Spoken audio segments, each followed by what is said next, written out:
Hey there, and welcome to Forever Single. My name is JC, and I'm the facilitator of this incredible video podcast where we go over the awkwardness, trauma, and comedy of the Age of the Aquarius's love life. Speaking of Age of the Aquarius, hey there, how are you doing? Hey everyone, it's Age of the Aquarius. Today we're back with another episode of insane stories from my online dating life. And yeah, it's time to unearth some memories. I'm excited about that. Paleontologists, get your toolkits ready. Go ahead and label the story. What would you call the story? We're gonna call this one, Grandma Got Run Over by a Reindeer. Oh, so, all right. Let's set up our character. What would you call this character for legal reasons? Well, she had many identities that I found out throughout the night, but we're gonna call her the aerialist. That was the first thing that she told me that she did. And just to clarify, aerialist as in the individuals that spin around on the ribbons? Pink at the VMAs. Yes. Where did you meet the aerialist? Let's start from the I beginning. went on an app called Her. Not to be confused with the Scarlett Johansson movie, correct? Where the guy falls in love with the computer. Yeah! Not to be confused with that, no. Way more horrible. Do you remember a little bit of the conversation that you had on her? Not really. Like, I think it was just cool and calm and collected, which is what is deceiving about these dates, is that everyone seems so normal until we set the date and then I have to find out. So from the general conversation, she was just like, oh yeah, let's hang out, let's meet up. And I was like, okay, like, it's fine, let's go. So where did you guys decide to go on a date? So for the first time, I decided to, live and let live, take risks. I was like, I'll just let her pick the date. And so she was like, let's meet at this brewery. It was a really cool brewery. I always wanted to go there. So I was like, okay, awesome. So you're going to meet her at this brewery. Let's talk about what her photos look like in juxtaposition to her actual aesthetics when you met her for the first time in person. Of course, the photos, I was not into it, but I was desperate. Common theme. Yeah. Ding ding. Definitely not my type. She was kind of thin. She had like this really quirky, like steampunk style to her with like striped leggings and like tutus, like that kind of girl. Oh. Yes, another backpack wearer in public type. But I was just like, she could be cute in person. Always have to see in person. You meet at the brewery, and what were the vibes like? She is looking like one of those like little spaghetti toys, like Gumby. And she looked like Allison Pill, grew fairy wings. Not the fairy wings again. Was she, in terms of personality, awkward, or was she very welcoming? What was your kind of initial reaction to her? Awkward. She was doing the apologize for existing routine. So I'm like, oh, hey, nice to meet you. Sorry! Sorry! So definitely very nervous and kind of like a little, high strung, but I understand. But you're really good at taking control of the situation and making someone feel comfortable. Yeah. So then you go into the brewery and, you have a little ba-ba-ba, right? Mm-hmm. And was it flowing a little bit more once, Well, did you become more comfortable? This was during my party days, so I was just like, okay, let's get the drinks flowing, right? And so I'm combing this beer list like I'm finding fucking Waldo, and she turns to me and says, lest we fucking forget that I let her pick the place to meet for the date. Wait, what? Ooh, rewind, that's right. So she's saying she doesn't drink, but she invited you to a brewery? Yes. We've never even talked about drinking or not drinking or established anything. I was literally like, what do you want to do? She's like, let's meet at this brewery. I'm like, okay. And it's especially important to note that it's a brewery because it's not like there's other types of drinks at a brewery. Whereas a bar, they can make you like a Sprite or like a Coke or whatever it is. Like, it's about beer. That's all they have. So I was just like, oh my God, what world am I in right now? And she was like, well, I'm an aerialist. She's like, I don't like to drink because I like to be very in control of my body. I'm like, fair. That's very fair, yeah. Okay, like, but I also had to figure out that she had told me something completely different that she did before. Wait, what? Yeah, she's like, oh, I'm an aerialist, and I'm like, I thought you told me you're a librarian. What kind of duality? What? And she's like, I am. She's an aerialist, librarian, spy, like, honestly, captain of the Love Boat. Like, what? I was like, okay, like, you know, those like kind of kooky, zany people who just make up stories about themselves and just like try it out on people. That's the vibe I was getting.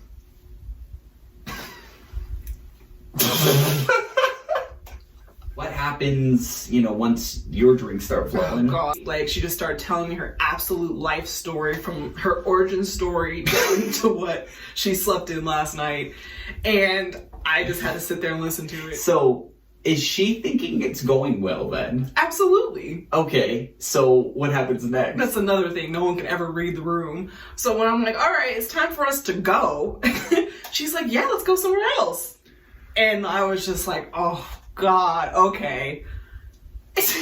Common theme? Desperation. Ding, ding, ding. So we had driven separately, but for whatever fucking reason, stranger danger does not exist. We decide to go in the same car. Okay. Yes. So please tell me how you were strangled with an electric cord. With the aerialist ribbons. So I am in this girl's car, and we decide that we're gonna go down to the bowling alley, which is like not even remotely near where we're at. Like, we're on an adventure, okay? So I'm just like, sit back and relax on your last ride. Let's pause for a second for an overarching, forever single question. Why is it that you always end up at a bowling alley on these dates? What is this? Which is so fucking funny, because like, that's how I met my man, at a bowling alley. You gotta try again. I'm thinking to myself, wow, she really likes bowling. Commit to the bit. I'm in the car with this girl, and she's getting super comfortable. So I heard her origin story, and now we're moving on throughout her family lineage. So please tell me more about Aunt Linda. Her grandma. She was like, you know, I was thinking, my grandmother, she's such a sweet old lady. She'd love you. And I'm like, to do what with me? Put me in the fucking mince pie? Oh, wow. Little did you know you were auditioning for Get Out 3. I was just like, what? And she's like, yeah, I just saw her the other day. Like, she's just so sweet. I go over to visit her all the time. And, you know, we're planning Thanksgiving. And she just love you. I really think you should come. Hold up. So you've only been to the brewery. This is literally on the drive over to the bowling alley. Mm-hmm. You have the aerialist inviting you to go see Nana at Thanksgiving. When I tell you with absolute military precision that we've been on that date for an hour and 17 minutes, and she's already fucking invited me over to meet her grandma, I'm like, this woman is unhinged. Like, you've got to be kidding me. So I was just like, oh, yeah. Unable to speak, checking the locks. You agreed to? I don't even know what the fuck I said. I tried to change the subject. I was like, oh, she's really sweet. Like, what does she like to do? She's like, oh yeah, I always go over there and like bring her books, you know, like that's something we both have in common. We love books. And I was like, yeah. She's like, maybe one day we can build a bookshelf of like lesbian erotica together. Stop.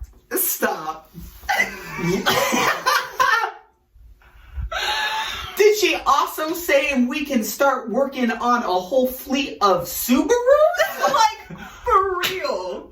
She said lesbian erotica. Yes. She's like, we could have like a little like lesbian erotica library. And I'm like, but where though? Like, in our house? I don't even know your fucking last name. Yeah. And she's like, yeah, I just love to read and just read by the fire. And my family has a cabin. Hold up. I'm not kidding. A cabin? Yeah. Now she's talking about a cabin? Yeah. She's like, oh man, it'd be so nice to just go up there with you and you could just like read and stick an axe head into, you know, the back of your cranium.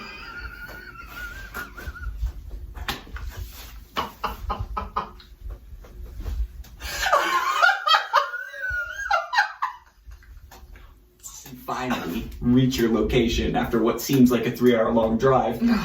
And what's she like at the bowling alley?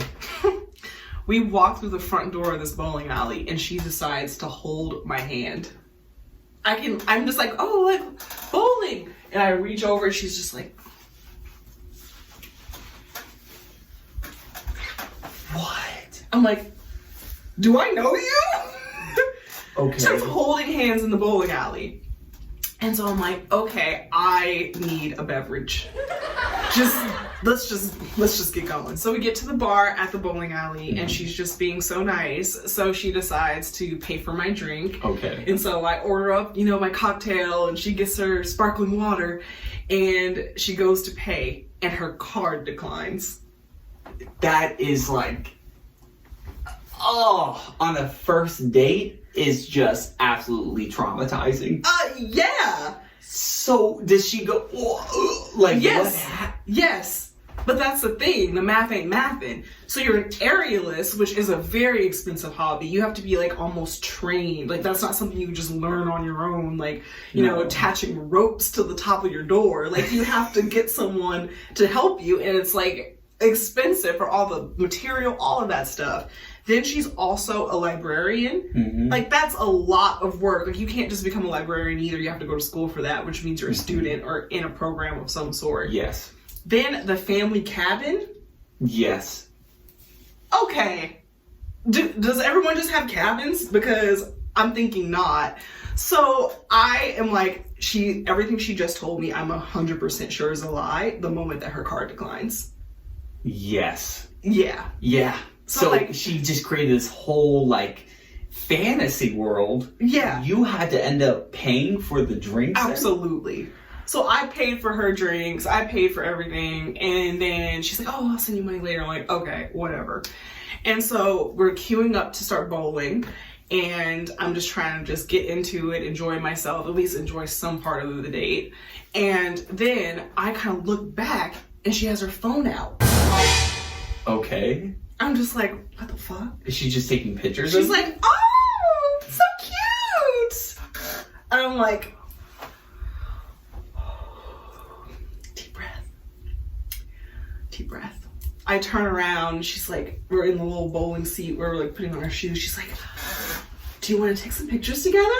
And before I even can speak, she raises up her phone and starts going, cute. The way she was saying cute, I'll never forget it. Like, to remind our audience, this is a first date. yes. Like, the conversation when you're with someone about taking pictures, that is like months in. Yes. Like, you would never. Like, holy shit. So I'm just like, all right. So we do our bowling. I try to move past it. Our photo shoot. And so we're finally just leaving this bowling alley. And yeah, we get back into the car and she's taking me back to my car at this point. Okay. And are you absolutely petrified going back in this vehicle, being alone with her? I'm doing that thing where I'm just getting extra happy because I know that it's almost over. Yes, okay. Like, everything's smooth and cool because I'm like, this is not happening again. So I can just relax a little bit because 20 more minutes. Okay, so how does it end? Is there like an awkward hug? She lets me out. I break into a wind sprint. No, she started going on this whole tangent. And at the end of it, she's like, listen. Marry me. No.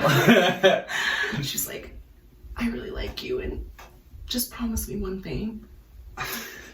That you're not going to just ghost me. That you're going to tell me. I'm just like, lucky for you, I don't ghost. So I will tell you. And she's like, okay. And she's like looking up at me with these big old eyes. She's like, oh, please don't ghost me. And I'm like, is this a problem for you? Yeah. So tell us about the aftermath of the date. This is always my favorite portion of Forever Single, the aftermath. Talk to us. Well, desperation's coming back again, and I was like, okay, maybe it wasn't that bad. What? I was like, okay, she got a little overzealous. I was like, she's just like a sweet, innocent girl. She probably got a little nervous and like started going on tangents. Like, people have really weird first dates. She is not that bad. I'll just give her another chance. So I started kind of like texting her a little bit, nothing too extensive, but just like, hey, how you doing? Whatever, you know. Okay, and what's the vibe like in the conversation? Tumbleweed is present. Oh, gotcha. Okay. And then ever so often she'll leave me on red. And so I'm just like, what the fuck? And this goes on for, I'd say, a week. So she poltergeist ghosts you after begging. Yeah. Not for you to not ghost her. Right. But then she's like dropping in. Like, you can't even call it breadcrumbing because there isn't enough, you know, actual contextual information. I'll just be like, hey, what's up? Hey, haven't heard from you. Everything cool? And she'll be like, at the coffee shop. I'll be like, oh, okay, well, whenever you want to talk, just let me know. She'll be like, walking the dog. Like, she will literally do this. She did it for 7 days straight of just dropping in one sentence with no, like, hi, bye, no nothing. Just, like, painting this picture that she's so busy and just can't be bothered with texting. That's why she's been so distant. What? I'm like, what the fuck? I thought I was going to Thanksgiving. I made plans. My gosh. God. What? You don't even get to kick it with Yaya now. So I finally get a message from her while I'm going to go pick up my friend from the airport, and it is a novel. Okay. I'm like, oh, great. Like, it does not take a genius to know what I'm about to read. And she's like, you know, I really liked you, and you're so fun, and it was great. But I have to tell you that I'm in a relationship. And it happened so fast, and, you know, they asked me out last night, and I felt I couldn't say no. Okay, so they're literally placing the blame on the other person. Yeah, absolutely. Okay. And so I'm just like, whatever, girl. Like, I don't even know what I said to her. But after I did my whole, like, don't ever talk to me again, I went on Facebook, because, of course, we're Facebook friends. Yep. I went on her Facebook, and I see that she's already uploaded a new photo of her and this new partner. But underneath it is the photos that she took of me and her at the bowling alley. Oh! Mm-hmm. So question then. Question. Do you believe that she utilized you to make someone else jealous? That is a great, like, thing to think, because that was just so bizarre. Like, I couldn't understand. I'm like, either she's a serial dater or she was already in the relationship with that person or something like that. Like, it just doesn't add up. Like, how you could go from a date where you're taking pictures and, like, doing all this to suddenly having a new partner, but also having the audacity to keep both pictures on your grid. Yes. Yes. I mean, hypothetically, what if she was already going on dates with this one individual and really liked the individual, but the individual wasn't budging, therefore utilized you as a tool to, like, get, like, a kick in the ass, basically. That's a great theory. I just thought about that. Wow. Like, sincerely, I thought about that. Like, what would have happened if you were just, like, the pawn in this game? Oh my gosh.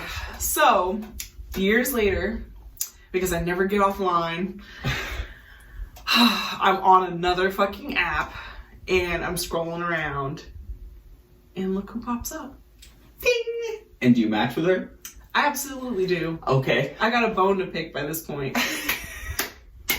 So you match with her with the motive of calling her out? Absolutely. I was like, this is an opportunity. I was giving no fucks. Like, that's the thing about my Aquarian sensibilities, is I'm a sweetheart, but my Aries moon will fuck y'all up. Like, I was just ready for her. I was just like, this is the time. This is the moment. I am so sick of these people. Because I figured also she was out there still doing that to people. Yeah. So I was like, no.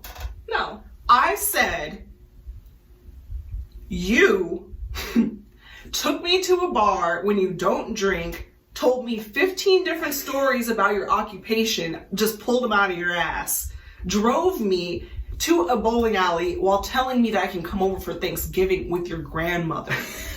You had reservations in fucking Vail for our ski vacation up at the cabin.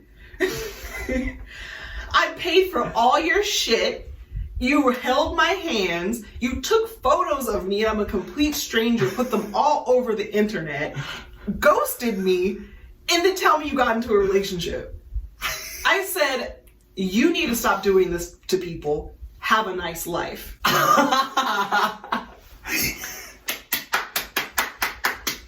Insane. Wow. Yeah. Okay, did you block her directly after, or did you leave her a response? I didn't. She didn't reply, but she did unmatch me, and I love that. That was the most beautiful feeling, just knowing that she opened that message up, read it in entirety, thoroughly, and then she unmatched me, and I was like, good. Hell yeah. What would you say that you learned from this entire lesson? Background checks. $14.99. That's all it takes. Well, thank you again for joining us for another Forever Single. As always, I'm JC. And I'm Age of the Aquarius, baby. We'll see you next time with another series of crazy stories from my online dating life. Bye. Good? Killed it.